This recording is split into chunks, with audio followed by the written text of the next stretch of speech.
le 12 décembre, Jésus dit « Même l'âme la plus désireuse d'être tout à Dieu est sujette aux distractions qu'apportent les nécessités de l'existence. Il n'est pas nécessaire d'en être esclave pour subir leurs distractions. Et même si vous êtes déjà spirituel au point d'être plus âme que corps, jusqu'à ce que votre chair revête votre âme comme l'écorce renferme le fruit, vous restez sujet aux exigences de la chair. Réduites à ce minimum que moi-même j'ai accepté, elles ne sont pas une faute, mais un devoir et un acte de prudence. Je n'ai pas prêché la destruction de la chair pour la chair en m'acharnant de façon morbide contre elle, comme on le fait dans certaines formes d'ascétisme courantes dans les religions disséminées de par le monde. J'ai enseigné et montré par l'exemple qu'il ne faut pas se soucier de la chair qui meurt, mais de l'âme immortelle. J'ai enseigné à ne pas craindre ce qui peut tuer votre corps, mais ce qui tue votre esprit. J'ai enseigné que, s'il vous est donné de choisir entre la préservation du corps et celle de l'âme, vous devez toujours choisir ce qui préserve l'âme. Mais je ne vous ai pas enseigné à torturer la chair par une interprétation erronée de la religion, et encore moins par hypocrisie religieuse.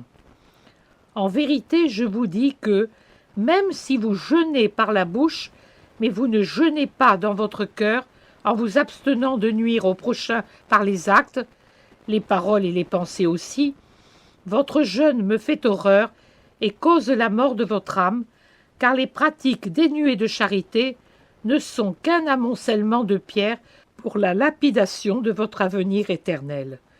Comme je vous dis, ne tuez pas votre âme par les actions de la chair, ainsi je vous dis, ne tuez pas votre chair par des comportements qui ne sont pas saints, mais tout simplement exaltés. Soyez saints dans votre esprit, dans vos pensées, dans vos sentiments, dans vos œuvres, dans votre chair. Comment donc arriver à ce que la vie ne vous distrait pas et que l'âme, en tant que votre reine, tienne la chair sujette sous un empire sans injustice? Par l'amour. C'est lui qui est votre maître, et comme un directeur d'orchestre, il règle toutes vos actions qui, semblables aux divers instruments, se fondent en un son unique, plein d'harmonie, lequel peut être une douce phrase mélodique, un morceau plus complexe ou même une symphonie grandiose, selon votre capacité d'aimer. Les géants de l'amour parviennent à l'ensemble plein et imposant d'une sublime symphonie à laquelle se joignent les anges et les saints, qui ne voient pas de différence entre eux-mêmes et ces géants de l'amour qui vivent encore sur terre, mais avec une âme de séraphin. Ceux qui aiment, lorsqu'ils comprennent qu'une fidèle ardeur obtient la croissance de l'amant et le transforme d'amant en géant de l'amour, savent déjà chanter leur mélodie sur laquelle se penchent attentivement, prêts à s'y joindre, les anges et les saints.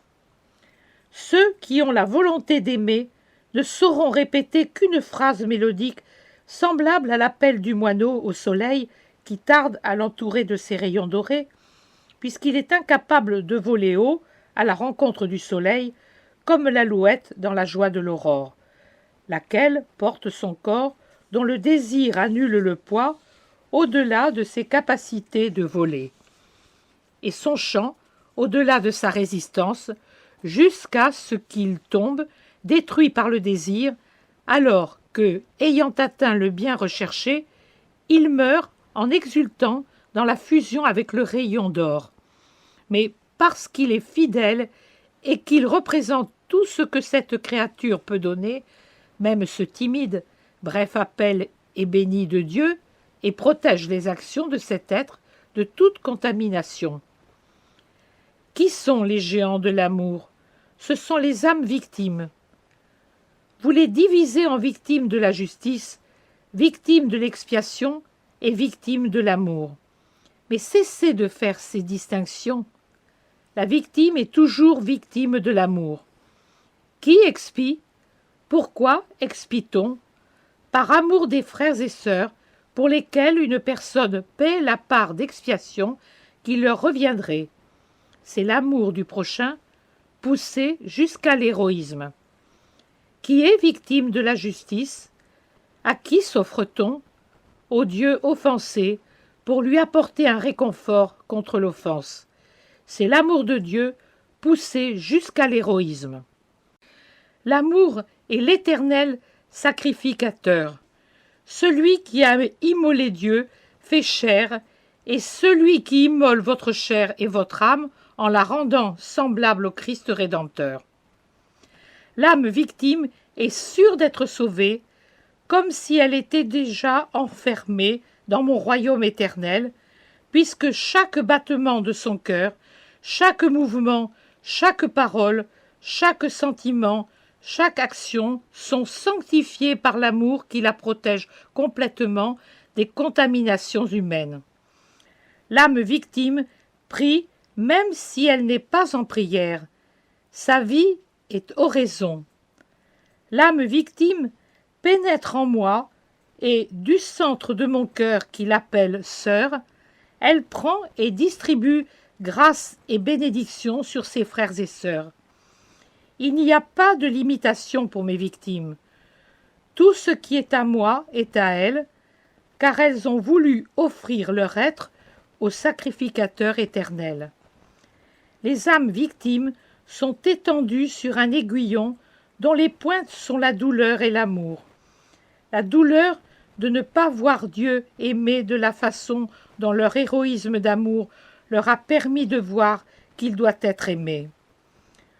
Plus que des maladies et des malheurs, leur torture vient des misères spirituelles qui, comme les ruines d'un pays détruit par l'ennemi, couvrent les esprits de leurs semblables, effaçant en eux l'empreinte de Dieu et ensevelissant son saint nom sous l'encombrement du péché. Plus que la douleur en elle-même, ce qui les fait souffrir, c'est de se voir impuissantes à atteindre la perfection de l'amour, leur rêve, car elles voudraient offrir à Dieu un don digne de sa perfection. Et si j'ai été fixée à mon autel avec 3 clous, elles le sont aussi parce que mon amour, leur amour et leur douleur sont les 3 clous qui les tiennent crucifiés jusqu'à la mort, laquelle n'est rien d'autre pour elles que d'exhaler leur esprit sur mon sein après avoir tout accompli. Mon amour, un océan de feu qui, du haut des cieux, fond sur une âme et qui, par vagues incessantes d'ardeur, la consume comme si elle était de la cire molle assiégée par une flamme. Une faim insatiable qui est commune aux deux qui s'aiment. Le Christ veut dévorer sa créature pour en faire une partie de lui-même, et sa créature veut aspirer Dieu en elle pour faire de lui sa vie. Tout s'arrête devant ce dominateur qui passe en faisant valoir ses droits. L'existence, l'intelligence, les affections s'ouvrent et forment des ailes, et il avance et entre, car l'amour est le roi de toutes choses. L'âme prend alors les passions de son époux d'amour et les fait siennes. C'est pour elle le trésor des trésors que d'être martyrisée à cette fin, jour après jour, et de voir avec les yeux de l'esprit la lumière revenir dans les cœurs et les cœurs se tourner vers Dieu, puisque l'amour convertit même sans parole et entraîne sans corde.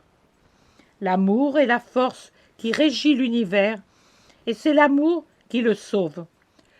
Ce ne sont pas les commandants, les savants, les scientifiques, mais ceux qui aiment, qui savent trouver les chemins de la victoire, qui mènent au bien, arrachant de leur élan ardent les chaînes sataniques qui vous rendent esclaves du mal, lequel vous est.